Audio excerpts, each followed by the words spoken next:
Iniciamos assim a nossa segunda conferência, que será ministrada pelo irmão Alexandre Mazzali. Passamos agora à apresentação do conferencista desta segunda conferência. Irmão Alexandre Mazzali é fundador da comunidade Dominus Salus da Diocese de Jundiaí. Possui licenciatura em Filosofia pelo Centro Universitário Claretiano, Campinas, São Paulo. Cursou Teologia pela Faculdade São Bento, em São Paulo, São Paulo. Extensão em Transtornos Psiquiátricos pelo Centro Universitário Salesiano. Extensão em Direção Espiritual pelo Centro Universitário Salesiano. Extensão em Ensino Religioso pelo Centro Universitário Salesiano. Estudos sobre Demonologia e Exorcismo pela Università Regina Apostolorum em Roma. Atualmente está cursando especialização em Logoterapia pelo Instituto de Logoterapia do Brasil, em São Paulo. O tema desta conferência é Entre as patologias modernas e as influências do mal. Como ajudar aqueles que sofrem? Então, o irmão Alexandre terá de 60 a 70 minutos para expor a temática. Irmão Alexandre, seja bem-vindo ao Centro Universitário Católica de Quixadá. Ficamos muito felizes pela sua participação e, desde já, o senhor sempre será bem-vindo à nossa instituição. Então, a palavra é com o senhor. Então, bom dia a todos. Para mim é uma alegria, ter sido convidado para esse momento. E, na medida do possível, colaborar com aquilo que vocês estão buscando, naquilo que é proposto dentro da demonologia. Fico feliz também por esta faculdade, por aqueles que tiveram a iniciativa de promover um simpósio com essa temática. É muito raro, isso acontecer, porque hoje se fala de tantas coisas menos importantes, e se prioriza tantas coisas desnecessárias, e se esquece um pouco do povo que sofre, não só pela sua condição financeira, mas um povo que espiritualmente padece e que muitas vezes não encontra, aonde deveria encontrar dentro da Igreja Católica, uma resposta satisfatória e uma colaboração efetiva para resolverem os seus problemas. Então, eu fico muito feliz com o tema proposto, com aquilo que, de fato, o povo hoje precisa. Muitas pessoas estão sofrendo, nessa confusão que hoje o mundo vive, e que nós, como Igreja Católica, precisamos ter respostas diante do sofrimento do povo também. Entre as patologias modernas e as influências do mal, como ajudar aqueles que sofrem. Então, uma introdução, só para nós termos noção que pé nós estamos. Hoje, existem mais de 300 tipos de transtornos mentais, entre psicológicos e psiquiátricos, catalogados no Manual de Diagnóstico e Estatístico de Transtornos Mentais. Então, só na última década, esse número dobrou. Nós tínhamos aí em torno de 140, 130, e de 10 anos para cá, nós passamos de 300 tipos de transtornos que foram estudados, catalogados no DSM. Na base desses transtornos, quando não se está na predisposição do indivíduo ou nas questões de transmissão dessa herança transgeracional, que também é explorado esse assunto pela psicoterapia, existe uma grande probabilidade de encontrarmos na raiz desses transtornos, o quê? A insatisfação com a vida. E é isso que nós estamos vendo hoje acontecer na sociedade. No primeiro momento, as pessoas vão se tornando insatisfeitas com o mundo que vivem, com a realidade que não se dá para fugir, com problemas do dia a dia que elas vão tendo que encarar, e por causa dessa insatisfação, automaticamente, isso é inconsciente, a pessoa cria um sistema de recompensa cerebral para poder driblar um pouco essa insatisfação que ela vive. Nesse processo, surge aquilo que nós chamamos, dentro da psicologia, de ato impulsivo. Esse ato impulsivo, em si mesmo, vai gerando na pessoa um processo de criar dependências. Então, a pessoa começa a criar dependência. Ou ela cria dependência de pessoas, de outras pessoas, de alguém, dependência afetiva propriamente dita, ou ela cria dependência de algo. Esse algo pode ser uma substância, esse algo pode ser o próprio trabalho, alguma coisa que a leve a fugir da realidade, para que, de alguma forma, ela encontre recompensa diante dessa insatisfação que ela vive. Isso, geralmente, não cuidado a tempo, não identificado a tempo, vai gerar algum tipo de transtorno na vida da pessoa. Por isso que, diante de tantas problemáticas que acontecem hoje na sociedade, é natural que se surjam novos tipos de transtorno. E acredito que, se continuarmos no ritmo que estamos, se o mundo continuar nesse ritmo que está, se a sociedade continuar nesse ritmo que está, nós vamos assistir ainda aí de 300 vai para 600 rapidamente, porque a humanidade ela está ficando cada vez mais adoecida. E hoje nós temos, então, diante dessa sociedade, uma sociedade que rejeita o único necessário, que é Deus, para poder responder aos seus anseios. Deus hoje é apresentado, de certa forma, como inimigo do homem. Deus é aquele que diz não. Deus é aquele que se opõe ao projeto de felicidade do homem, e a pessoa, então, rejeitando Deus, vai se apegando a todo tipo de tralha, a tudo aquilo que se apresenta como proposta de retorno imediato, a tudo aquilo que se apresenta, de alguma forma, para satisfazer os seus anseios. Como a pessoa acaba se afastando de Deus, rejeitando Deus, e assim não experimentando o amor e a misericórdia de Deus, é lógico que ela vai nesse programa de criação de sistemas de recompensa, se apegando não só a coisas que podem satisfazê-la a nível de prazer, mas também no âmbito espiritual, no âmbito religioso. Nunca se houve tantas seitas, nunca se houve tantas terapias alternativas, nunca aconteceu de se oferecer tantas respostas imediatas ao homem, e ver o ser humano se afundar como ele tem se afundado. Tanto é lógico, a televisão não mostra, as estatísticas não mostram, mas o número de suicídio no nosso país e no mundo inteiro é um número assustador, nós sabemos disso. Se apresenta uma sociedade feliz, se apresenta uma sociedade que tem encontrado a sua liberdade nas ideologias, naquilo que se tem apresentado como forma de vida livre, de sexo livre, de amor livre, de famílias que não são famílias, enfim. Só que por detrás disso existe uma grande dor no coração do ser humano. E só Deus pode responder. Nós sabemos disso. Se nós formos estudar a antropologia teológica, nós vamos ver o que é que se corresponde ao verdadeiro anseio do homem. Porém, aquilo que é a resposta tem sido cada vez mais colocado distante de cada um de nós.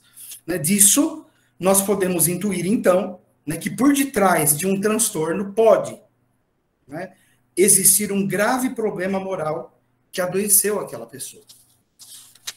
Porque essas doenças, esses transtornos, que eles não são identificados em exame nenhum, eles simplesmente possuem características que levam a crer que a pessoa possui aquele transtorno, no fundo são sintomas psicossomáticos de uma humanidade doente, uma humanidade doente, distante de Deus e vulnerável ao maligno. Né? Distante de Deus é lógico, a própria palavra de Deus nos fala. Né? Onde há luz, não pode haver trevas, vai dizer São João. Podemos dizer o contrário também. Não é? Onde há trevas, não tem luz. E aí tem um problema muito sério, porque as pessoas vão mergulhando numa certa escuridão em si mesmo, as pessoas vão mergulhando, né, num mundo que ela cria, né, em algo que é fantasioso, em algo que é imaginário, para ter uma fuga da realidade. E fugindo da realidade, então, ela se encontrando consigo mesmo sem Deus, né, ela acaba muitas vezes partindo para o desespero.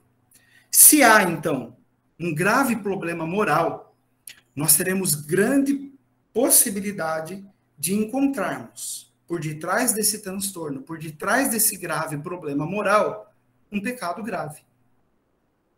Não é? Por consequência, se há um pecado grave, há ausência da graça santificante. Se há a ausência da graça santificante, nós podemos dizer que existem muitas portas abertas na vida da pessoa para a ação do maligno. E é aí que nós nos detemos na questão da demonologia. Porque existem patologias aonde a pessoa é vítima e existem patologias aonde a pessoa não é vítima. Quando a pessoa é vítima, um exemplo, se a pessoa sofreu abuso sexual, se a pessoa sofreu determinados tipos de violência, se a pessoa sofreu algum tipo de abuso psicológico ou outros tipos de situações, de sofrimentos que ela possa ter experimentado na vida, nós nem sempre vamos encontrar um pecado grave na raiz. Mas quando a pessoa simplesmente é uma pessoa frágil, incapaz de enfrentar o sofrimento, e por isso ela foge da realidade, provavelmente nós vamos encontrar aí um pecado grave. Né? Só que quando nós chegamos a essa conclusão, e aí nós esbarramos em dois obstáculos. O primeiro, na área da psicologia, e o segundo, na área da teologia. Né? Na área da psicologia, por quê? Na área da psicologia, porque a psicologia moderna, né? A psicologia moderna ela tem gerado um grande número de pessoas que não comportam uma dimensão de batalhar por aquilo que é bem superior. Né? Então, hoje nós encontramos dentro da psicologia moderna, e por isso a gente tem que tomar até muito cuidado quando nós indicamos psicólogos para as pessoas, né? Que são psicólogos que simplesmente falam para as pessoas, olha, solta e abre a porteira, né? Vai, faz tudo o que você quer fazer, porque você não pode ter recalque. Né? Você não pode ser uma pessoa que fica tentando refrear os seus impulsos, senão você vai ser uma pessoa frustrada, enfim. Então, a pessoa que não é formada, ela não é confrontada para poder enfrentar os seus impulsos, para poder confrontar aquilo que está desordenado nela, e ela é orientada pelo próprio profissional a viver uma vida animalesca, uma vida somente instintiva, aonde não se raciocina, mas se cede completamente aos instintos. E na teologia a gente esbarra em que ponto? Na teologia em si mesmo, não. Mas nós esbarramos na teologia dentro de um certo pensamento teológico modernista, onde nada é pecado e tudo é tolerável. Né? E hoje nós enfrentamos um grande problema com relação a isso. E eu digo com conhecimento de causa, porque eu tenho 46 anos, a comunidade Dominus Salus tem 26, não é? Eu atendo pessoas mais ou menos há 26 anos, ou mais um pouco, aonde muitas vezes nós encaminhamos pessoas que nós ouvimos a história dela, as suas dores e tudo mais, nós encaminhamos essas pessoas para a confissão, com situações graves, morais, ela vai, confessa e escuta. Isso não é pecado. Não é? Isso não tem problema. O importante é amor, o importante é que você ame, que você seja feliz. Enfim, nós vamos escutando um monte de coisas, um discurso adocicado e fajuto da misericórdia de Deus, não é? Aonde a pessoa acaba, então, porque ouviu aquilo na confissão, adequando a sua vida àquilo que está errado. Não é? E daí ela parte para quê? Não é?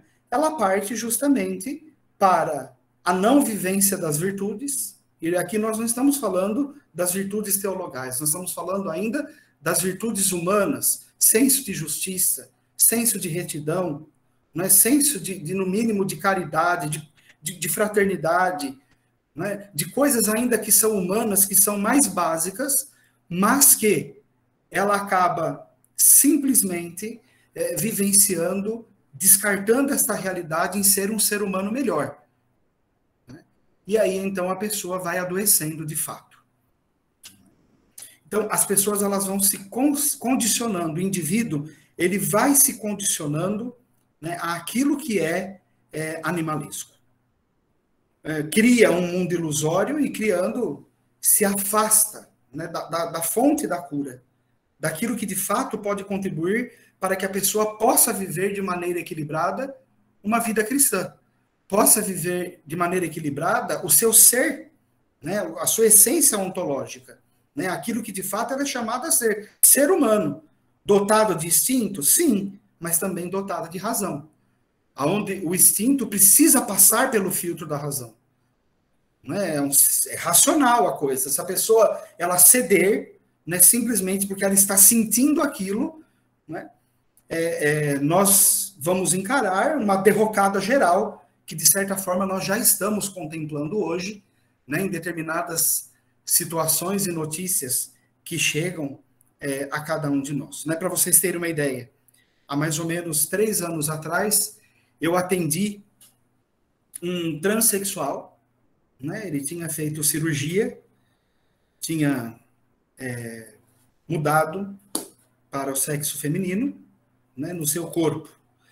Só que depois da cirurgia, houve um processo de depressão absurdo, né? Porque ele se arrependeu profundamente do que ele fez, não tinha como voltar atrás, né? Ele estava sendo torturado pelos seus próprios pensamentos, o sofrimento dele era tão intenso. Consegui atendê-lo 2 vezes, nesse sentido de encaminhá-lo para um profissional competente na área da psicologia, para que ele pudesse passar por um processo terapêutico, e ali, ouvindo as suas dores, rezando por ele e com ele, para que ele conseguisse, então, a partir dali, sendo iluminado pela graça de Deus e, ao mesmo tempo, sendo assistido profissionalmente na área da saúde mental, conseguir, então, conviver com aquilo, porque o que ele tinha feito não tinha retorno. Né? Resultado, nós tivemos 2 atendimentos comigo, e com a psicóloga ele tinha tido já 5 sessões de terapia. Porém, o que houve? O sofrimento dele era tão intenso, a dor dele era tão aguda, que ele se matou. Não é? Ele tomou uma dose de medicação além do que ele poderia suportar, e ele morreu dormindo porque ele teve um infarto por causa da medicação que ele tomou. Não é? Então, o mundo apresenta isso como algo bom, não é? Vai lá, se você precisa, então, faça a cirurgia, se você quer, faça, o governo paga, enfim, vai lá e libera geral, não é? Faz, porque você deve estar num corpo errado, então vamos corrigir isso. Não é? Só que o que sobra são os cacos. Né? O que sobra depois é uma espécie de entulho humano, que ficou ali, uma espécie de sucata, né? Que vai sobrar para quem socorrer? A medieval, a retrógrada, a moralista da Igreja Católica Apostólica Romana. Né? Aquela igreja que só sabe dizer não, aquela igreja que ataca, aquela igreja que não apoia o aborto, né? Vai sobrar para nós. Né? Então, esses casos virão para a igreja e estão vindo cada vez mais. Então, como ajudar? Porque dentro dessa situação, nós temos aqui um prato cheio, junto com a sobremesa, para o demônio agir. Porque a pessoa está completamente vulnerável psicologicamente. Aí surge, não é? Aquela situação. A pessoa passa a sentir determinadas coisas, a pessoa passa a ter determinadas reações e desordens no seu pensamento, nas suas emoções, que ela já não sabe o que está acontecendo com ela. E então surge a possibilidade, e aqui eu gostaria que essa palavra ficasse frisada, a possibilidade de uma ação diabólica na vida da pessoa. Quando a pessoa começa a sofrer esses ataques, esses tormentos, é muito fácil nós recebermos pessoas que se elas se autodiagnosticam, né? Elas já chegam falando que elas estão sendo atormentadas pelo demônio, que elas estão vendo coisas, que elas estão sentindo coisas, que elas estão ouvindo barulho, que elas estão ouvindo vozes, né? E que elas acham que elas estão sendo atormentadas pelo demônio e que elas querem, então, de alguma forma, serem ajudadas. E aí entra o nosso papel, né? Nós precisamos entender desse assunto. Infelizmente, não foi na faculdade de teologia que eu aprendi esse assunto. Né? Não foi estudando, né, na faculdade, a não ser com exceção de uma professora, que ela era doutora nos Padres do Deserto, que ela me ajudou muito, me dando material e textos que pudessem me abrir o horizonte para poder me aprofundar nesse assunto. Né? Eu fui mesmo me aprofundando naquilo que eu fui adquirindo, estudando por conta, e depois, quando tive a oportunidade, no ano de 2018, ir para Roma estudar sobre isso. Foi isso que me abriu os horizontes e que fez com que eu pudesse, então, de uma maneira mais efetiva, poder ajudar as pessoas. É muito importante conhecer sobre a ação diabólica e como o demônio age. Não é? As pessoas que se encontram fragilizadas psicologicamente, não é?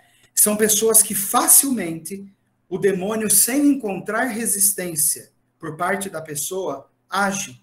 E muitas vezes não só de forma ordinária, que seria a tentação, mas também de forma extraordinária.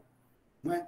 Eu não sei se vocês já viram sobre isso com o Padre Pedro, ou vocês vão chegar a ver isso no decorrer, né, até amanhã, sobre a diferenciação de ordinário e extraordinário, não é? Que o demônio pode agir. Né? Ordinariamente é só a tentação, mas extraordinariamente nós temos a vexação, a obsessão, a infestação pessoal e até, né, o extremo, que seria a possessão diabólica.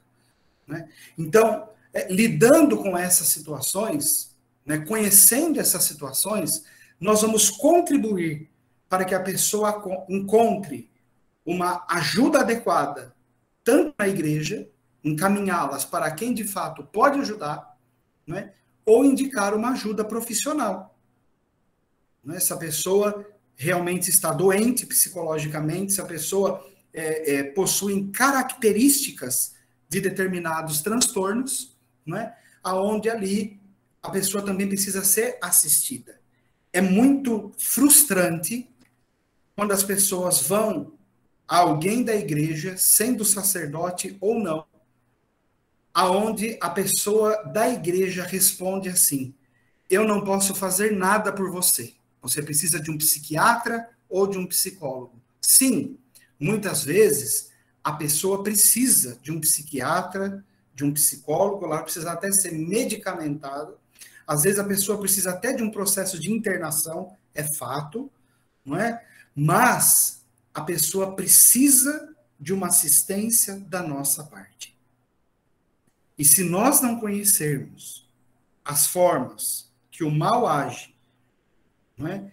E as formas que, pelo menos o básico, né, daquilo que são alguns transtornos principais que se podem confundir com a ação demoníaca, nós vamos acabar fazendo com que a pessoa parta para buscar ajuda em seitas. Porque num primeiro momento, a pessoa vem acreditando que é o mal. Né? Eu me recordo de um caso onde, atendendo a pessoa começava a ter crises na minha frente de gritar, de se jogar no chão. E não era nada maligno, era um efeito, podemos dizer assim, parecia uma panela de pressão de tanto problema que a pessoa estava vivendo na sua família, que ela estava explodindo. Então, a maneira dela explodir era o quê? Tendo aquelas reações. Ela se jogava no chão, ela gritava, ela tinha reações muito parecidas com pessoas que estavam sob o fenômeno da vexação diabólica. Né? Mas ali conversando com ela, trazendo ela para a realidade, né? Chamando ela pelo nome, colocando ela de volta sentada na cadeira, entendendo um pouco a história dela, né? Foi possível, né, ajudá-la a buscar uma ajuda adequada. O problema qual foi? Que antes ela já havia ido na igreja, né? E uma pessoa, infelizmente, talvez com uma boa intenção, não quero julgar aqui a intenção da pessoa, né? A pessoa teve uma boa intenção de ajudá-la, mas o que a pessoa que atendeu falou para ela? A pessoa falou para ela, olha, eu vejo que existem 6 demônios em você. Não é? O Senhor me mostra que você tem 6 demônios, e para sair vai dar trabalho. Não é? Então, quando ela veio até a comunidade pedindo ajuda, ela já veio com esse diagnóstico. Eu tenho 6 demônios em mim. Quando eu comecei a rezar por ela, os supostos vieram para fora. Não é? Então ela começou a gritar, se jogar no chão e se portar, de fato, como uma pessoa que estava sob uma influência diabólica. Foi trabalhoso o processo de trazer a pessoa para a realidade e de convencê-la de que ela precisava de uma ajuda profissional para superar aquilo. Que ela precisava de oração, sim, que nós tínhamos como ajudá-la, que ela podia vir na igreja, que nós tínhamos como assessorá-la, mas um trabalho conjunto entre nós e o profissional de saúde mental para ajudar a estabilizar e a enfrentar tudo aquilo que ela estava vivendo. Então, isso é muito importante, porque um diagnóstico errado, uma palavra errada, mesmo na intenção de ajudar, querendo já trazer uma resposta para aquele que sofre, né, pode também desconstruir todo um trabalho, não é, que pode depois ser feito na pessoa, e a pessoa já pode vir com toda a resistência para que aquilo não aconteça, porque ela enfiou na cabeça que ela tinha 6 demônios e que o problema dela só iria resolver quando alguém pusesse esses 6 demônios para correr. Não é? Então, é um dos problemas que hoje também a gente enfrenta. Não é? O não crer e o crer em excesso. Não é? Os dois extremos. O achar que tudo é o demônio e o achar que nada é o demônio e que tudo vai se resolver entre 4 paredes num consultório ou num divã. Não é? Então, nós precisamos ajudar esses nossos irmãos, essas nossas irmãs que têm sofrido, não é? Nesse sentido. E aí, nós precisamos, da melhor forma possível, ter contatos. Não é? E que tipos de contatos? Precisamos conhecer psicólogos, psiquiatras que sejam católicos, no mínimo cristãos, não é? E que tenham uma noção, que tenham a probabilidade de crer, não é? Que existe o demônio e que existe a ação diabólica. Não é? E ele está aberto a essa hipótese. Não é? Nós precisamos encontrar profissionais assim. Está em extinção, meu povo. Não é? Mas a gente precisa conhecer profissionais que se abram a essa realidade. Né? Se for, né, eu não sei se nós temos aqui, né, participando da conferência, algum padre exorcista, algum sacerdote exorcista, né, se for um exorcista, né, essa recomendação está no ritual de exorcismo. Mas se você pegar a introdução do ritual, a instrução geral do ritual de exorcismo, no parágrafo 17, o ritual orienta o quê? O exorcista julgará prudentemente sobre a necessidade de usar o rito do exorcismo, após diligente indagação, observando sempre o segredo da confissão, consultando, se for possível, peritos em assuntos espirituais e, se for necessário, em ciência médica e psiquiátrica, que tenham o senso das coisas espirituais. Então, quer dizer, é recomendado, pela introdução geral do ritual de exorcismo, que aquele que cuida como ministério, no caso do exorcista, né, que se consulte, se for necessário, peritos também em ciências médicas, que possam contribuir, colaborar com a ciência no comportamento da pessoa, nas características que a pessoa manifesta, né, através daquilo que ela está vivendo. Não sei aqui se alguém já leu um livro do padre Gabriele Amorti, que chama Exorcistas e Psiquiatras. Né?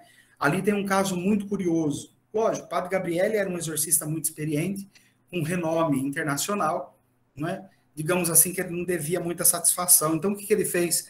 Ele levou, né, um possesso que ele já tinha diagnosticado como possesso pelo demônio, né, até o consultório de um psiquiatra que não acreditava, né, no processo de possessão diabólica.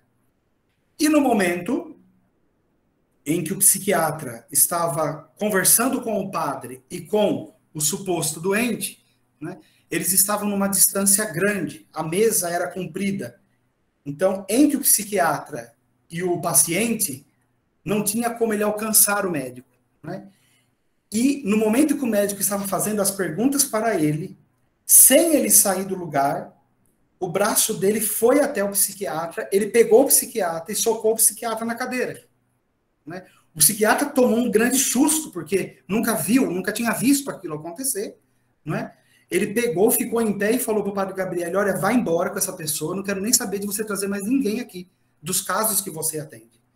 Não é? Por quê? Porque o psiquiatra estava diante de uma realidade na qual ele não podia explicar e não era aberto àquela explicação, não era aberto àquela possibilidade. Então, talvez Deus se utilizou até daquilo para fazer, no mínimo, ele pensar o resto do dia e talvez o resto da vida, não é? Naquilo que ele presenciou ali dentro do seu consultório. Então, eu até indico, para quem ainda não leu a introdução que tem aqui, a introdução geral do ritual de exorcismo, se você não tem o ritual, existe no site, eu acho que é liturgia.pt, que é lá de Portugal, né? Esse ritual tem em PDF. E lá você encontra gratuitamente todo o ritual. Então você pode ver e ler com atenção a introdução, que tem várias recomendações. E tendo recomendações para os exorcistas, é lógico que um leigo, uma leiga, um consagrado, uma consagrada, né, que trabalha com essas coisas dentro da igreja, esse texto ilumina demais. Porque nem todos os casos, mesmo sendo de ação diabólica, ele precisa ir para um sacerdote exorcista.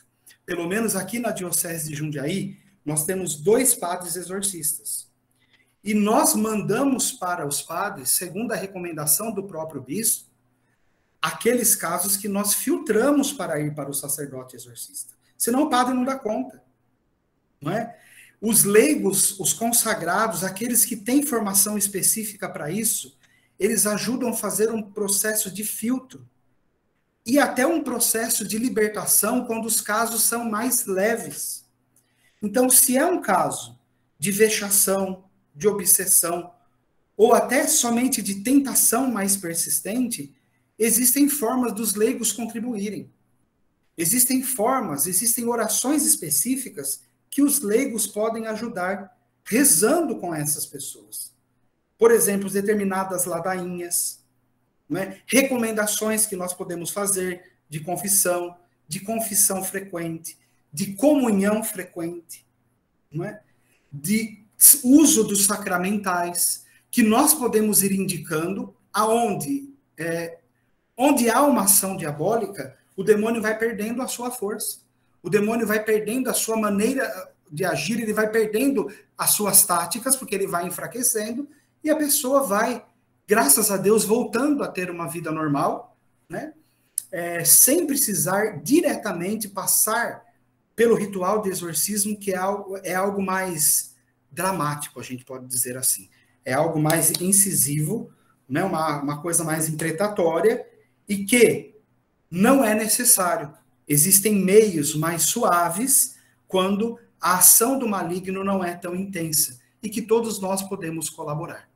Né? Tendo a formação, uma boa formação, né? Uma reta intenção de ajudar a pessoa. É só não dizer, sair falando por aí que a pessoa tem 6 demônios, não é? Entendendo a história da pessoa, entendendo tudo aquilo que ela está vivendo, nós vamos conseguir ajudar as pessoas, sim.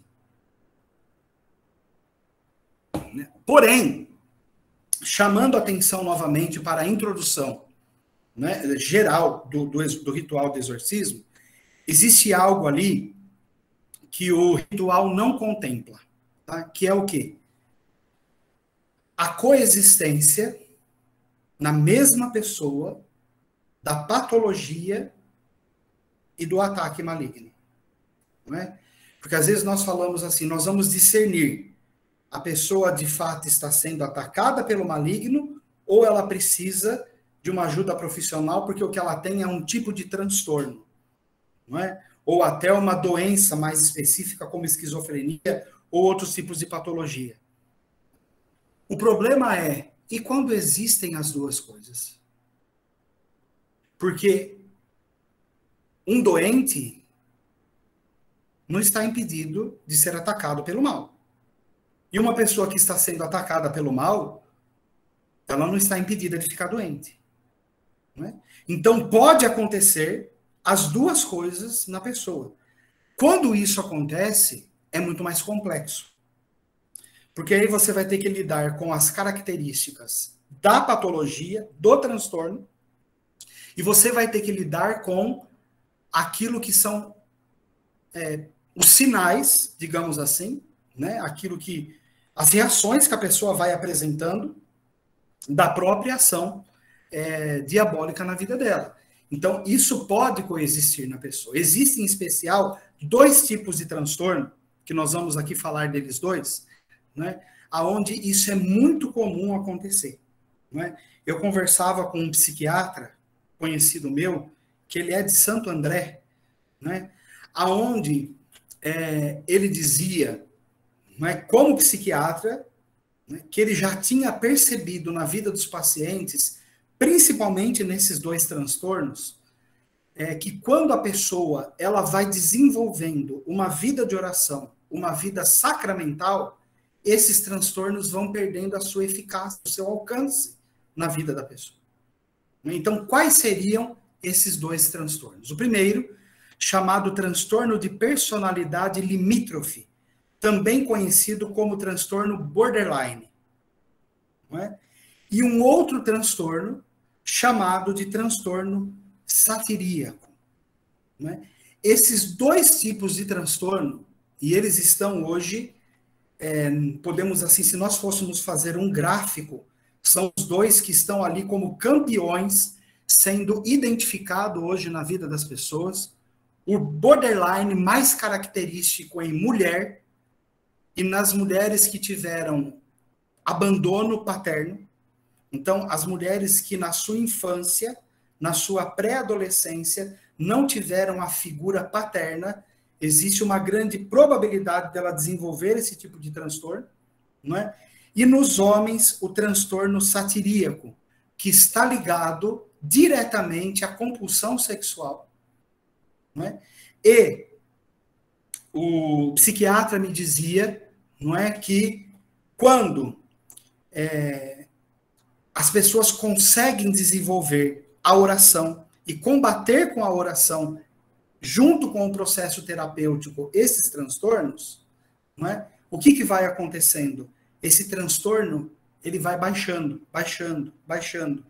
não é? Porque são transtornos, por não serem diretamente psiquiátricos, mas por serem transtornos de personalidade, né, na maioria das vezes, eles não são tratados com terapia medicamentosa, mas eles são enfrentados, eles são tratados com aquilo que nós chamamos na psicoterapia de terapia tediosa, não é? Que são aqueles encontros, não é, que se tem no consultório, onde a pessoa é confrontada, onde a pessoa digamos assim, ela sofre um apelo por parte do profissional para confrontar o seu próprio erro, para confrontar a sua postura, aquilo que ela está cedendo, podemos dizer assim, e mudar o seu comportamento, tomar as rédeas da sua história, da sua vida, a responsabilidade sobre si, para poder largar determinados hábitos e substituí-los por coisas que sejam virtuosas. Não é? Quando a pessoa consegue rezar com tudo isso, às vezes ela não precisa nem de dedicação. Né? E aí entra o nosso papel como igreja. Né? Entra o nosso papel como pessoas que vão poder estender a mão e ajudar essas pessoas a enfrentarem esses tipos de patologia que hoje é cada vez mais urgente na sociedade, né? E que, querendo ou não, eles vão vir buscar ajudas na igreja.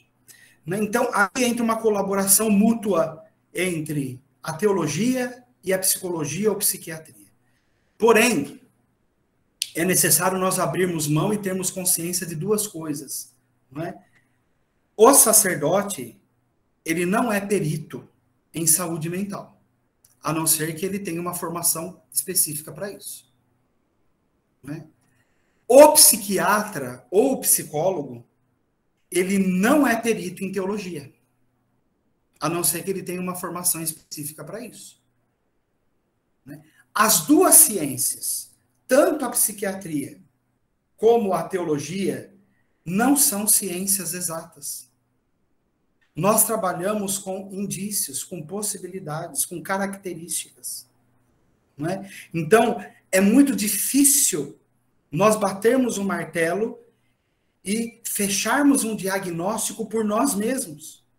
Precisamos desse diálogo. A não ser, nós vamos ver isso daqui a pouco, mais para o final, né, quando nós encontramos com aquilo que são os fenômenos paranormais, que podem acontecer, de fato, quando há uma ação extraordinária do mal.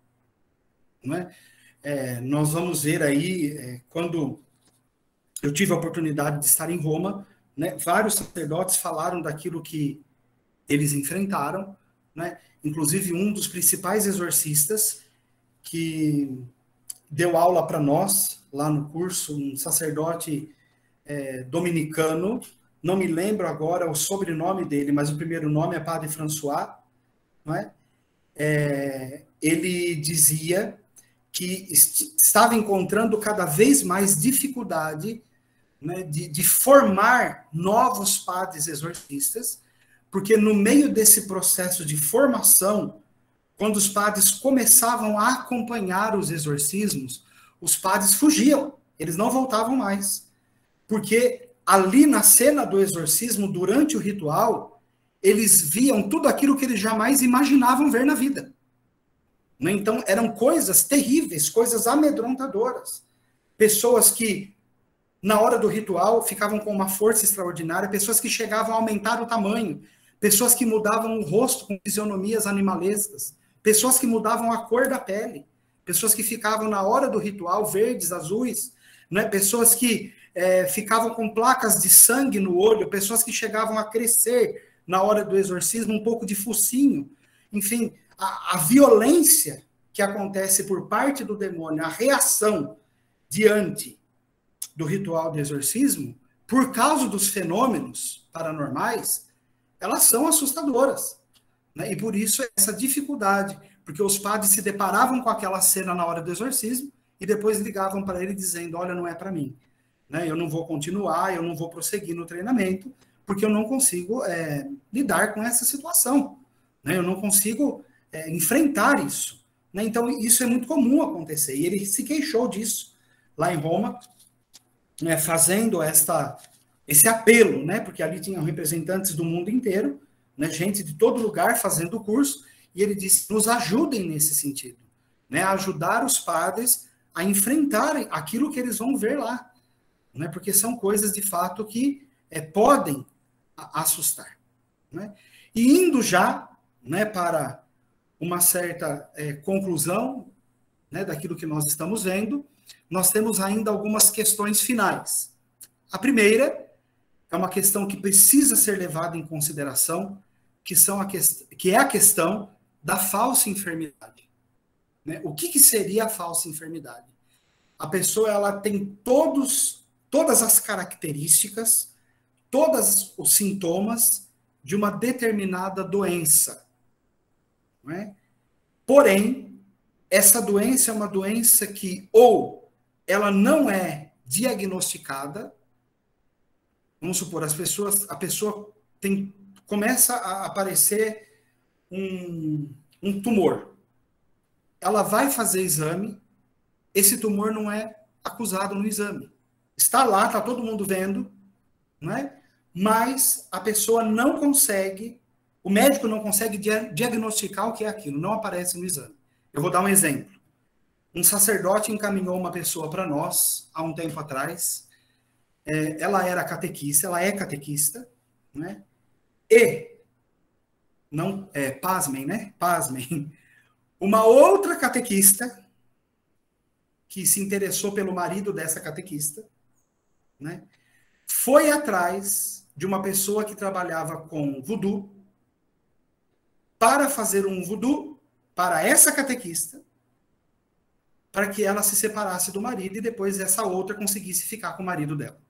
Então, é real, né? Brasil, não é África, não é Haiti, não é? Estamos falando de Brasil, não é uma realidade aqui.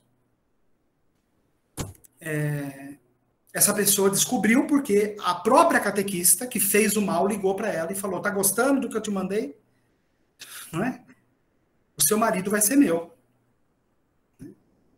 E daí, essa mulher veio. Né? O que acontecia com ela? Ela não conseguia mais ter relação sexual com o marido. Por quê? Porque ela começou a ter dor abdominal, a barriga dela inchava, né? Ela estava com o útero alterado, ela estava com um problema nos ovários, ela expelia do corpo uma espécie de menstruação que saía na cor muito escura, quase preta, um líquido preto, e que cheirava podre. Porém, mesmo o médico olhando, examinando e vendo que nela tinha algo anormal, que estava tudo inchado, no ultrassom, aparecia que tudo estava normal. No ultrassom não aparecia que a barriga estava inchada, que o útero estava inchado, que os ovários estavam inchados, tudo estava normal. O que aconteceu? Nós começamos a rezar com ela, né? Então, atendi ela 2 vezes também. A primeira vez, rezando pela libertação dela, pedindo que ela fizesse comigo uma oração de renúncia, né? Ela fez uma excelente confissão com esse padre que já tinha encaminhado ela para nós, né? Veio uma segunda vez, continuamos o processo de oração por ela, e depois que ela passou pela segunda vez em oração, em atendimento, naquela noite, na hora dela dormir, dormiu normalmente, porém, não é? Ela acordou de madrugada com uma forte cólica, uma forte dor, né, abdominal, e ela precisou ir para o banheiro, né? Ali, ela teve uma espécie de hemorragia, né? Saiu dela, o organismo dela expeliu todo aquele líquido preto, aquele líquido podre que estava saindo dela. A barriga dela desinchou, né? E ela não estava fazendo nenhum tratamento médico, ela estava fazendo simplesmente pesquisa, o médico estava investigando o que ela tinha, ela não estava tomando ainda nenhum tipo de medicação, não é? E foi quando, então, ela simplesmente voltou ao normal. A saúde dela voltou ao normal, aquilo deixou de acontecer, ela nunca mais teve aquele sintoma, né? Não precisou passar por nenhum tipo de ritual de exorcismo, foi simplesmente um processo simples de libertação, né? E pela graça de Deus, está normal, né? Nunca mais voltou a acontecer. E a outra catequista, o padre chamou ela no guento e, né, conversou com ela, e ela não é mais, né, ela não é mais, não atua mais na paróquia, né, pelo comportamento que ela teve, né, enquanto não se emendar, né, enquanto não, de fato não viver uma vida cristã. Né? Então, existe essa questão da falsa enfermidade que pode ser provocada pela ação diabólica. Né? Um outro caso né, muito singular que nós atendemos foi de uma mulher que ela era dependente química de cocaína, né? E essa dependência começou após uma consagração que ela fez dentro de uma seita, aonde ela raspou a cabeça, com navalha foi feito cortes no couro cabeludo, nas palmas das mãos e na planta dos pés, e ali aonde foi feito esses cortes foi se esfregado sangue de bode que tinha sido oferecido em sacrifício num ritual praticado dentro daquela seita, uma religião animista, né? E então, o que aconteceu? Né? A irmã dela, vendo a situação que ela estava, trouxe ela até a catedral, onde na época nós atendíamos, né, as pessoas que precisavam. E então, ela veio, só que aconteceu algo muito interessante. Quando ela entrou no salão, porque nós atendíamos no salão da catedral, quando ela entrou no salão, ela perdeu o movimento das pernas. Ela não conseguia. Ela entrou, cruzou a porta, ela perdeu o movimento das pernas. Precisou rapidamente trazer uma cadeira para poder colocar ela sentada. Ali sentada, né, ela começou a se comportar como uma pessoa autista, né? Aquele movimento de chacoalhar o corpo, né? Os olhos dela viraram, ficou todo branco, né? Ela começou a encavalar os dedos das mãos e dos pés, né? E ali então vieram comigo mais 2 pessoas para que nós pudéssemos entender o que estava acontecendo. Quando nós chegamos perto dela, né, ela já não tinha mais condição nenhuma de falar, né, mas quando nós chegamos perto dela para começar a oração, depois de nós entendermos um pouco a situação por aquilo que a irmã dela explicou, ela voou no meu pescoço, ela recuperou o movimento das pernas na hora, não é? Ela levantou e veio. No que ela veio, graças a Deus que eu não estava sozinho, né? Tinha mais gente comigo, né? Foi rápido mobilizá-la, né? Colocá-la deitada no chão e mobilizarmos. Enfim, a oração demorou mais de 1 hora, né? Porque tudo aquilo que ela cultuou, tudo aquilo que ela serviu naquela seita, naquele momento, com toda a força, mostrou quem era, né? Então, o que aconteceu ali?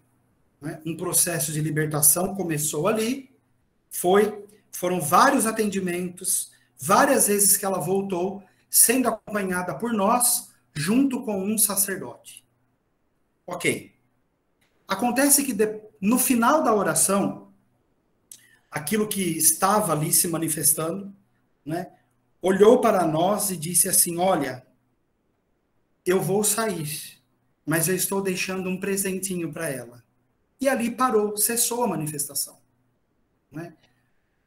Não vimos nada de anormal acontecer, a vida segue em frente, né? Depois de um tempo ela voltou, e ela estava com máscara. Isso foi bem antes da pandemia, né? A gente não estava ainda na moda da máscara, ela estava sem máscara, aliás, com máscara, né? E eu falei para ela: minha irmã, o que aconteceu com você? Por que você está usando máscara? Ela falou: olha, eu fui no médico, né, porque eu comecei a passar muito mal do intestino, e o médico diagnosticou no meu intestino 3 tipos diferentes de câncer, né? Quando ela falou isso, na hora eu lembrei: eu saio, mas eu vou deixar um presentinho para ela, né? Eu falei: não, calma, né? Você já está se tratando, como que está? Ela já estava com cirurgia marcada, já estava com um tratamento em andamento, né? E ela tinha uma criança de 9 anos de idade, né? E ela dizia para mim: olha, irmão, eu estou chorando não porque eu estou doente, eu estou chorando porque eu tenho uma criança de 9 anos de idade, e se eu morrer hoje, por mim, tudo bem. Ela falou: porque se eu morrer, eu sei que eu estou morrendo, aí a consciência da pessoa, né? Eu sei que eu estou morrendo curada, porque eu não sirvo mais quem eu servia antes. Então eu estou morrendo curada. né? Mas a minha preocupação é minha filha, eu não queria deixar ela. Eu não queria deixar uma criança de 9 anos para outras pessoas cuidarem. Eu queria educar minha filha. Né? Enfim, ela prosseguiu com o tratamento, nós prosseguimos com o processo de libertação dela, e hoje ela é ministra da Eucaristia. Né? Ela não tem mais o câncer, ela já foi liberada daquele processo de acompanhamento pelos médicos, que de 6 em 6 meses, depois de ano em ano, precisa fazer, não é? E ela está curada, ela não tem mais nada, né? Para a graça de Deus. Então, essa questão da falsa enfermidade, nós temos que ficar atentos. A questão dos fenômenos paranormais também, não é? Eu não sou um grande fã da parapsicologia, porque ela não é uma ciência. Ela é uma pseudociência, e até hoje ela não é reconhecida no mundo científico porque ela nunca conseguiu provar muitas coisas, não é? Mas os fenômenos existem, né? E esses fenômenos não são sobrenaturais, eles são preternaturais. E aí está a grande dificuldade de se provar uma ação diabólica, porque aquilo que o diabo produz, a mente humana também pode produzir em parte, não é? Então, para se provar que é o demônio, como, por exemplo, a levitação, né, o falar uma língua desconhecida, uma força sobre-humana, mover objetos com a mente, conhecer fatos que ainda não se conhecia, né? A mente humana é capaz de muita coisa. Porém, quando é um fenômeno da mente, o exorcismo, a oração de libertação não resolve. Quando esses fenômenos, eles provêm de uma ação diabólica, quando a pessoa é liberta, esses fenômenos imediatamente desaparecem. E aí está o critério para a gente usar no processo de discernimento. Tá? E um último ponto, nós tomarmos cuidado com esse monte de terapias estranhas que estão aparecendo hoje em dia. Então, dentro do campo da terapia holística, da psicologia transpessoal, tem se aparecido uma gama de terapias alternativas que oferecem N situações para as pessoas. E as pessoas têm caído de gaiato nisso. As pessoas vão aos montes buscar terapias alternativas. E isso é um perigo.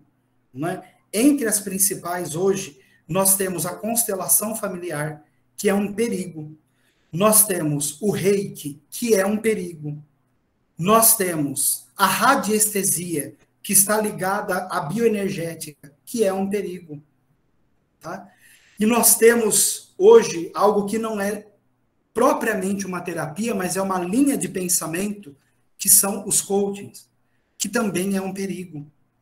Então, nós temos que tomar muito cuidado, porque isso tem feito com que as pessoas encontrem, supostamente, né, resposta rápida, mecanismo de recompensa rápido para um anseio que deveria ser respondido num processo, num caminho com Cristo.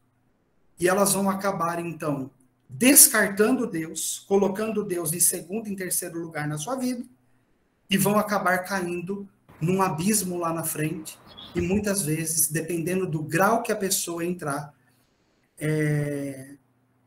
sem volta. Né? Sem volta, porque a pessoa ela pode não perceber a tempo. Tá ok? Então, nesse sentido, eu indico 2 vídeos para vocês assistirem, que são muito interessantes. O primeiro, ele está num canal do YouTube que chama El Rosário. Né?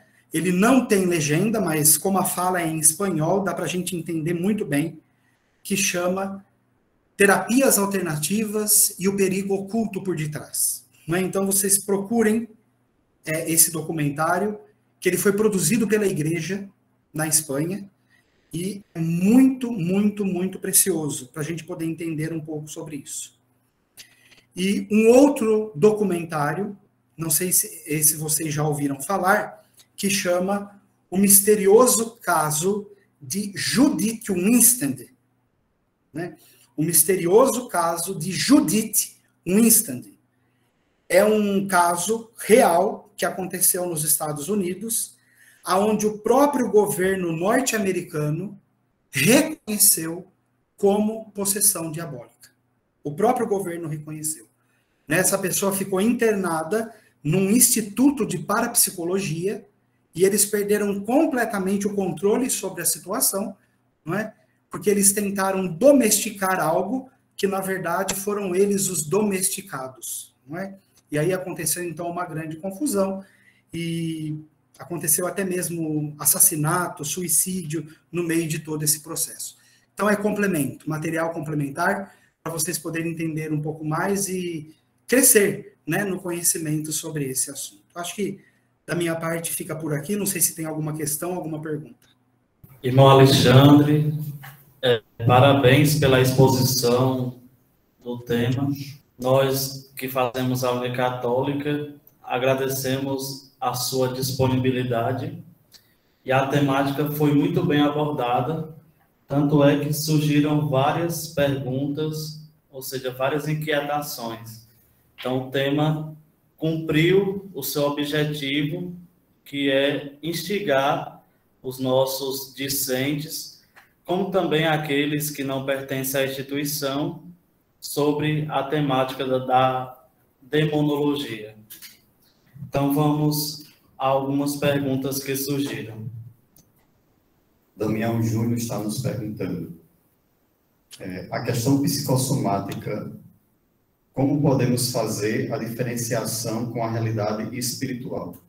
Aí entra aquele diálogo que nós precisamos ter com o profissional de saúde mental, não é? Porque se nós não temos o domínio sobre essa ciência, isto é, se nós não temos um estudo aprofundado da psicologia ou da psiquiatria, fazer essa diferenciação só com o conhecimento teológico a gente não consegue. A gente precisa de uma ajuda profissional para ajudar a fazer essa diferenciação. Então, é importante nós conhecermos, como eu falei, os fenômenos que acompanham uma ação diabólica extraordinária, não é? É muito importante saber. Ignorar isso ou achar desnecessário é ignorar parte da doutrina da igreja, não é? Relativizar aquilo que a igreja ensina nos seus 2000 anos, porque nesses 2000 anos nunca a igreja negou a ação e a existência do demônio. Existem correntes teológicas que negam, mas não a doutrina da igreja em si, né? E o estudo que eu desenvolvi é com base naquilo que é magistério, tradição e palavra de Deus. O resto não me interessa. Tá? Então, nós precisamos pegar aquilo que é fundamento da nossa fé e linkarmos com aquilo que é a ciência médica, aquilo que é a saúde mental. No nosso caso, aqui na comunidade, nós temos 2 psicólogas, né? Uma que foi comigo para Roma fazer o curso, e ela tem pós-graduação em saúde mental, né? E uma outra que se formou mais recentemente e que contribui no processo de discernimento, para nós podermos fazer essa diferenciação, para nós podermos ajudar a pessoa da melhor forma possível. Mas para isso, nós precisamos de bons psicólogos e bons psiquiátricas que professem, no mínimo, a fé cristã. De preferência, a fé católica. Antes da próxima pergunta, o nosso coordenador dos cursos de Filosofia e Teologia da Unicatólica, Rudi Albino, deseja fazer uso da palavra. É com o senhor, professor. Muito bem, minha saudação a todos, em nome dos cursos de Filosofia e Teologia da Unicatólica. Já saudei o padre Pedro Paulo Alexandre na parte inicial da manhã, e agora saúdo ao irmão Alexandre, né? Vieram procurar, professor, chamamos o Alexandre. Sim, eu fui lá, fiz contato com a Eclésia, somos autores da Eclésia, né? Então temos alguma coisa em comum, além dos interesses teológicos, pelo que eu vejo. Por que eu pedi para falar agora? Porque o irmão citou, né, que pouco se fala da temática da demonologia, e, curiosamente, esse é um tema que vem dos seminaristas, né? Então, esse é o mérito deles, o interesse. Nós temos em Quixadá cada vez mais o interesse crescendo nesta temática, temos padres se dedicando a isso, tanto que esse vai ser um primeiro encontro que nós queremos ainda aprofundar essa temática, né, o centro acadêmico. Então, a primeira coisa é essa, nós queremos trazer para o centro do palco essas temáticas tão importantes e que às vezes ficam ocultas, ficam de lado, quando tantas coisas periféricas são colocadas na frente, né? E o senhor falou até do coach, né? Quantos padres hoje, e essa é a minha tristeza aqui falando como leigo, que são mais coaches que padres, né? Mais coaches que padres, e usam do sacerdócio para exercer essa função. Daí você vê assim, por quê?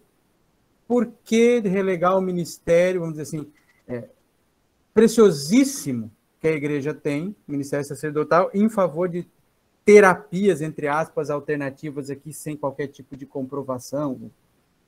E eu sou um ratzingeriano convicto, né? E vou falar disso daqui a pouco.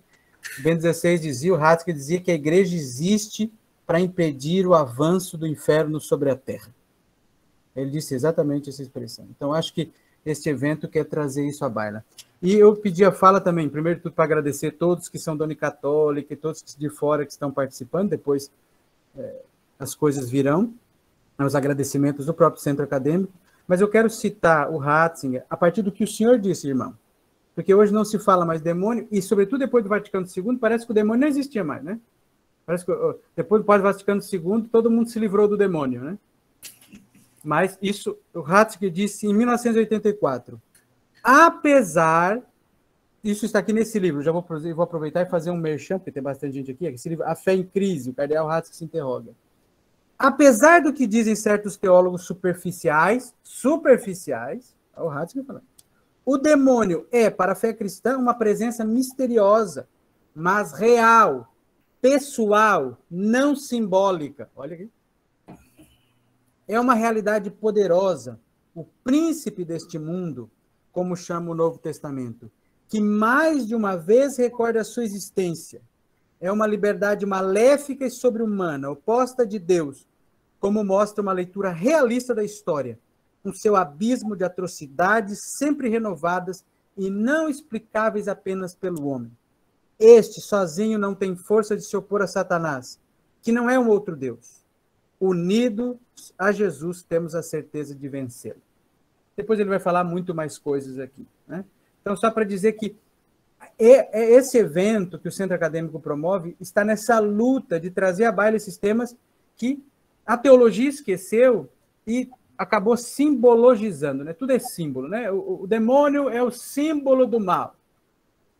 E com símbolos a gente não tem que se preocupar tanto, né? Agora, com uma realidade, vamos dizer assim, né? Uma pessoa, nós temos que preocupar. Isso é tão importante, aqui entra o merchan, eu vou aproveitar, eu estou reeditando esse livro, eu vou colocar o link aqui à campanha, tem um capítulo inteiro sobre a temática do demônio. Porque no pós-Vaticano II foi um dos temas. E esses dias eu estava lendo uma matéria sobre o Ratzinger, que o autor abismado dizia que o Ratzinger acreditava no demônio. O autor abismado, porque depois do Vaticano II tinha um teólogo que acreditava no demônio. Eu disse, meu Deus. O absurdo de um cardeal que foi prefeito da Congregação para a Doutrina da Fé acreditar no que a igreja acredita. Eu acho isso um absurdo, né? Então, só fazer o seguinte, fica aqui a provocação, eu vou colocar o link, quem quiser aí adquirir, para entender também mais um pouco esse processo de ocultamento, apagamento do demônio, vai poder também adquirir. Agora que eu fiz o merchan e já fiz o agradecimento, meu beijo no coração e o meu vá de reto, Satanás, nesta manhã. Tá bom, irmão? Pode continuar com as perguntas aí, seja sempre bem-vindo. Muito obrigado, eu acompanho um pouco das suas obras do Ratzinger, né? O seu trabalho, eu já conheço um pouco dos livros que você já lançou, não é? E confesso que quando eu vi o senhor aqui na tela no início, eu falei, meu Deus do céu, o que eu vou falar aqui? Não, que é isso. Não é? Mas estou aprendendo muito, tenho certeza. É uma alegria poder interagir com o senhor. Deus abençoe por tudo. É uma alegria, irmão Alexandre, é uma alegria. As perguntas, agora vamos às perguntas. Agradecemos as palavras do nosso coordenador, Rudi Albino, e dando sequência às perguntas, o nosso discente do curso de Teologia, Francisco Félix, pergunta: o malefício feito ou encomendado pode terminar em uma possessão diabólica, uma vez que este fenômeno, fundamentalmente, é concedido por Deus? Ele pode, não é? oriundo de trabalhos, de despachos, de coisas semelhantes, se a pessoa não tiver uma vida sacramental em dia. Uma pessoa que tem vida de oração, uma pessoa que tem vida sacramental, então ela se confessa regularmente, ela comunga regularmente, é uma pessoa que de fato busca vivenciar uma fé mais profunda, esses tipos de coisa não atingem. Ok? Porém, uma vez que qualquer tipo de ação diabólica tem a permissão divina, se não tivesse, não aconteceria, nós tivemos santos na história da igreja que foram possuídos. Por exemplo, a Santa Miriam de Jesus crucificado, não é? Sofreu ataques atrozíssimos do demônio. Podemos pegar São Padre Pio, que não foi possesso, mas que apanhou, enfim, sofreu o fenômeno da infestação pessoal, não é? Santa Gema Galgani, São Paulo da Cruz e tantos outros. Não é? Então, alguns casos podem acontecer por permissão divina, porque Deus quer formar a pessoa na humildade, formar a pessoa na sua graça, disso acontecer. Mas não é uma forma de agir regular de Deus, nós podemos dizer assim. São casos bem específicos. Próxima pergunta é do Ovídio Rodrigues. Sobre a possessão. Quando o possesso muda de aparência, realmente ocorre a mudança no físico ou o demônio manipula a percepção da realidade para que aquilo seja visto? Realmente ocorre uma mudança no físico, tá? Porque o que acontece? Muitos desses fenômenos foram filmados e fotografados.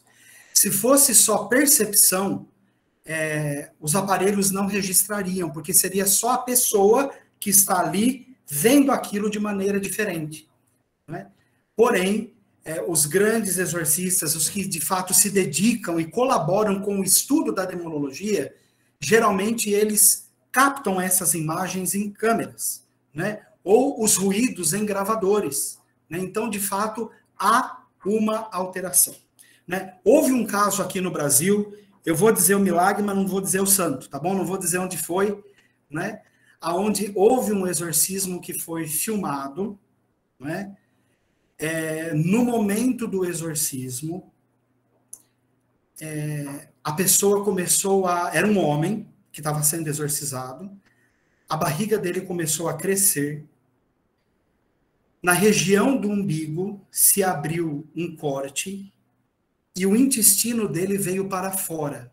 Quando acabou o exorcismo, nem cicatriz tinha. Não é? Mas isso foi registrado em câmera. Tá? Então, veja, não é simplesmente uma percepção daquilo que está acontecendo. De fato, acontecem coisas ali, porque acontece uma manipulação, como o demônio é de natureza angélica, ele tem uma natureza superior, né? Uma natureza muito mais superior que a nossa, capaz de manipular coisas, não é? Então, de fato, ele pode mexer ali para que algo aconteça, mas Deus não permite com que ele toque diretamente na vida da pessoa. A próxima pergunta é do padre Paulo Henrique. Qual a relação entre a influência demoníaca e as atuais mutilações que se observa, sobretudo na vida dos jovens? Tem a ver com depressão, ansiedade, ou também pode ser influência do mal na vida de alguém? Excelente pergunta. Muito obrigado, padre, pela sua pergunta. O que nós temos aqui? Não é? Uma sociedade na qual ausentou Deus. Não é? Então, nós voltamos um pouquinho lá para o início da colocação. Aonde não há luz, automaticamente há treva. O ser humano sem Deus é caco, é sucata. Né? Então, o que nós estamos vendo hoje? Uma adolescência sucateada. Uma adolescência não formada, mas deformada pela mídia, por certos canais do YouTube, por certos jogos, onde elas ficam dedicando horas e horas do dia, por certas séries e vídeos que elas assistem na internet, né, com o pai e a mãe completamente despreocupados daquilo que elas estão absorvendo, não é? Aonde vai acontecendo o quê? A deformação da mente daquele jovem, daquela adolescente, não é? Que começa a ter determinados tipos de reação. Entre as reações, hoje está muito em alta a questão do se cortar. Se tranca no banheiro, se tranca no quarto e começa a passar lâminas no corpo para poder se ferir de alguma forma. Na verdade, por detrás disso, né, existe uma grande dor. Né? Esse adolescente, esse jovem, ele não quer morrer. Ele quer o quê? Acabar com a dor que existe dentro dele. Ele quer, de alguma forma, matar a dor. Não é? Só que, muitas vezes, a única forma dele ver matar a dor é morrendo. Então, ele acaba provocando coisas que levem ele à morte. Isso é uma das coisas. A outra coisa, muitas vezes nós temos adolescentes e jovens que um aparelhinho desse daqui é muito mais presente na vida dele do que aquilo que nós chamamos hoje de família. Então, ele quer a atenção da família. Ele não consegue. O que ele faz? Eu vou me cortar, porque quem sabe alguém olha para mim machucado. Né? Então, se eu me cortar, se eu sangrar, alguém vai olhar para mim. Então, esta é uma outra coisa que nós temos. E um terceiro ponto, é lógico, né? Se aonde não há luz, há trevas, o demônio se aproveita da situação. Eu não diria que o demônio é a causa objetiva do problema, mas ele pode ser a causa subjetiva. Porque o que acontece? Ele se aproveita da situação para poder intensificar o sofrimento, e aí entra a ação ordinária, que é a tentação. Faz isso, se corta, acaba com a tua vida, não vale a pena mais viver. Entra a questão diabólica para poder intensificar e levar, de repente, a pessoa a tomar uma decisão mais dramática, mais incisiva contra a própria vida. Mais uma pergunta, Rafael Saraiva. Somente um padre exorcista pode quebrar ou interromper os efeitos de um ritual de bruxaria, macumba ou outros rituais, ou qualquer padre pode fazê-lo? Há algum ritual que um sacerdote não pode quebrar ou interromper, mas só através de outro ritual? Aí vai depender, porque existem rituais e rituais, não é? Então, tem coisas que são mais leves, podemos dizer assim, né? Agora, tem determinados tipos de rituais que envolveram sacrifício humano, né? Porque acontece, a gente sabe que acontece, né? Não só o sacrifício, mas se consumiu a carne daquele sacrifício, se comeu o coração, se comeu o pulmão, fígado, rim, acontece, né? Se matou animais e se comeu, né, aquilo que se foi oferecido. Esses rituais que envolveram morte, derramamento de sangue, precisa passar por um padre exorcista. Não pode ser qualquer padre. Tá? Dizendo qualquer padre, eu não estou desmerecendo os outros, por favor. Mas eu estou dizendo, o padre precisa ter aquele ministério, aquela missão específica dada pela igreja. Por quê?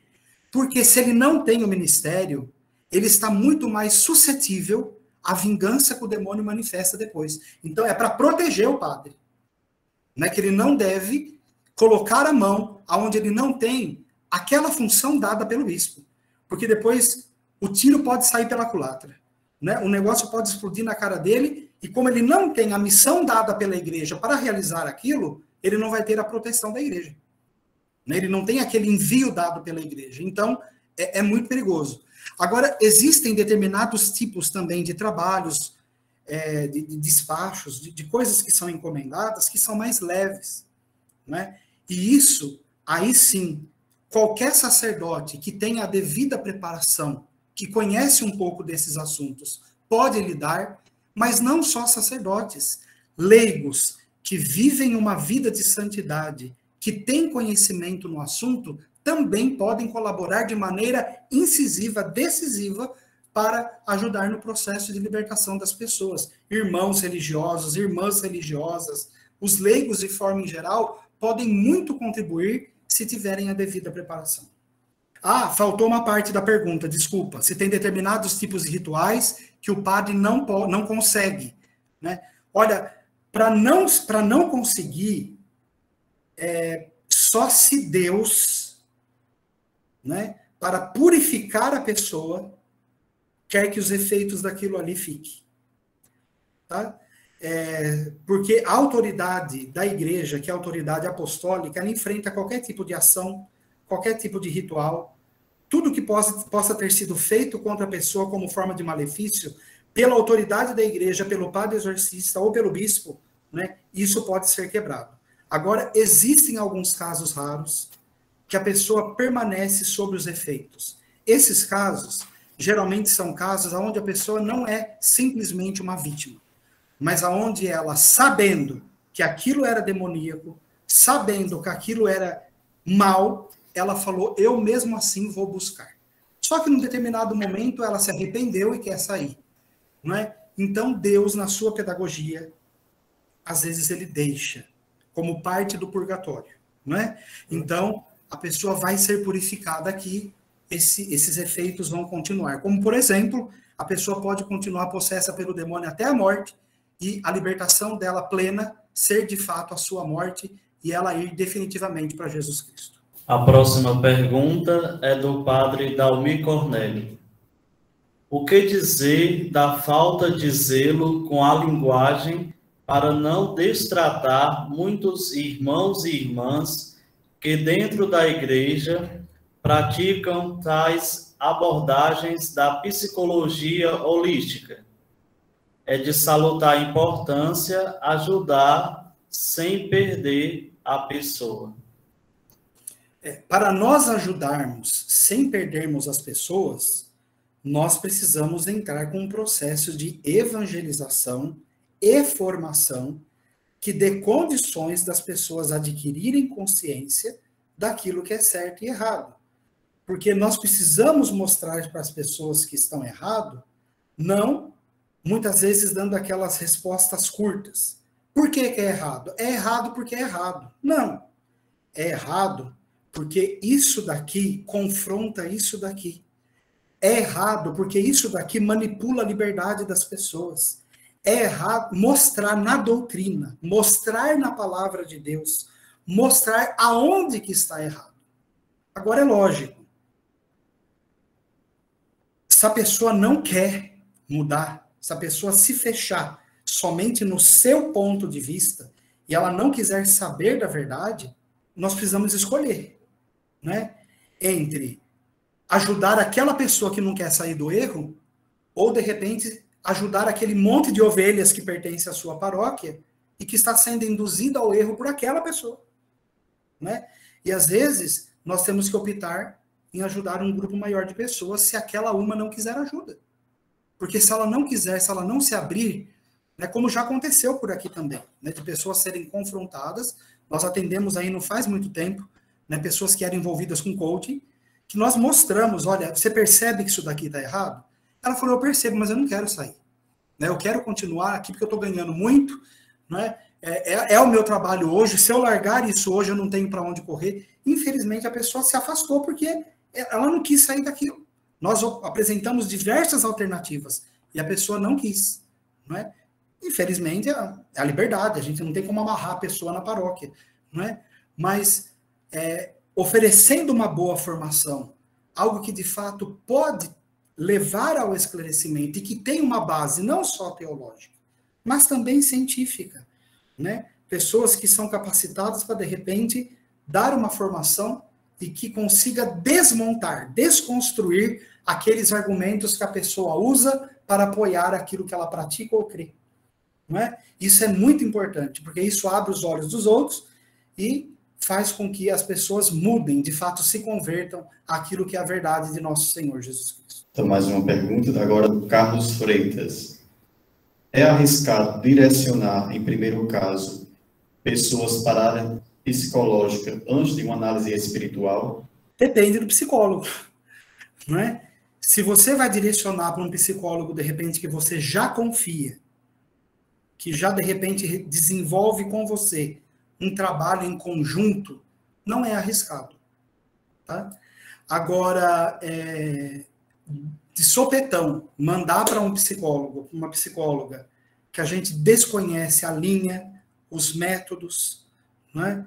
para querer primeiro uma opinião dele, para depois você atuar no âmbito religioso, é muito arriscado. Porque é muito importante que aquele que foi procurado na igreja conheça a história, os detalhes, tudo aquilo que está acontecendo com a pessoa, para depois tomar essa decisão. A não ser, como eu disse no início, que seja um psicólogo, uma psicóloga que já trabalhe com você, então que vai dar andamento nas coisas como precisam ser dados. Assim, encerramos esta parte das perguntas. Queremos agradecer o irmão Alexandre pela partilha, como também pelas respostas das inquietações. Irmão, se o senhor quiser apresentar o seu trabalho, as suas obras publicadas, fique à vontade para que os nossos discentes e também os participantes possam conhecer um pouco mais do seu trabalho. Então, mais uma vez, eu agradeço o convite que me foi feito. Fico muito feliz por ter participado com vocês e, de alguma forma, contribuir com aquilo que foi o anseio de vocês, o trabalho de vocês, essa iniciativa louvável como vocês tiveram. Tá? Os livros que eu fui publicando, conforme eu fui estudando, né, vocês conseguem encontrar na própria loja da comunidade. Nós temos uma loja online, que é loja.dominussalos.com.br. Os livros, eles são, um chama Restaurados no Sangue do Cordeiro, que é uma introdução mais para leigos, para quem trabalha no Ministério de Cura e Libertação. Depois foi Demonologia e Psiquiatria, do Real ao Imaginário. Esse você encontra tanto na nossa loja como na editora Eclese. Depois foi publicado um que chama Rezando pela Árvore Genealógica. Depois foi publicado um chamado Halloween, a Festa Acabou, alertando sobre os perigos das comemorações do Halloween, né, o que está por detrás, qual a origem e no que ela se tornou hoje, né, que é uma das principais comemorações satânicas, hoje dentro do satanismo, é a segunda maior festa. Né? E depois, por último, que foi publicado no início desse ano, Cura entre Gerações, entre a responsabilidade pessoal e as consequências do pecado. Então, abordando, esse eu escrevi junto com a psicóloga que foi comigo para Roma, eu abordando a parte teológica e ela abordando a parte psicológica dessa questão da transmissão, da herança transgeracional, como lidar com isso, daquilo que nós herdamos dos nossos antepassados. Então, Deus abençoe vocês, que essa continuidade possa ter grande êxito e que vocês todos possam crescer na graça e no conhecimento de Deus. Como forma de agradecer por este grande serviço que o senhor presta à Igreja de Deus por meio deste apostolado, queremos rezar pelo senhor, pela comunidade. Então, possamos rezar um Pai Nosso e pedir a Deus que abençoe frutuosamente a sua missão. Pai nosso, que estás nos céus, santificado seja o vosso nome. Venha a nós o vosso reino, seja feita a vossa vontade, assim na terra como no céu. O pão nosso de cada dia nos dai hoje. Perdoai-nos as nossas ofensas, assim como nós perdoamos a quem nos tem ofendido. E não nos deixeis cair em tentação, mas livrai-nos do mal. Amém. Então, mais uma vez, muito obrigado, irmão. Quero dizer que nós, da Unicatólica de Quixadá, sempre estaremos de portas abertas ao seu trabalho. Nós que compomos o Centro Acadêmico de Teologia, ficamos muito felizes com o resultado da sua conferência. Creio que lançou muitas luzes diante dessa grande temática que é a demonologia. Então, muito obrigado. Quando contatamos o senhor de imediato foi solícito com a proposta, com a temática, e isso nos encorajou a continuar a pensar esse evento. Então, muito obrigado. Eu que agradeço mais uma vez e, se Deus quiser, até uma próxima oportunidade. Agradecemos a participação de todos aqueles que nos acompanham de outras instituições, como também os leigos de nossa Diocese de Quixadá, como das outras dioceses do nosso Brasil. Uma boa tarde a todos e que possamos ter mais uma conferência frutuosa como esta segunda. Muito obrigado e até mais tarde.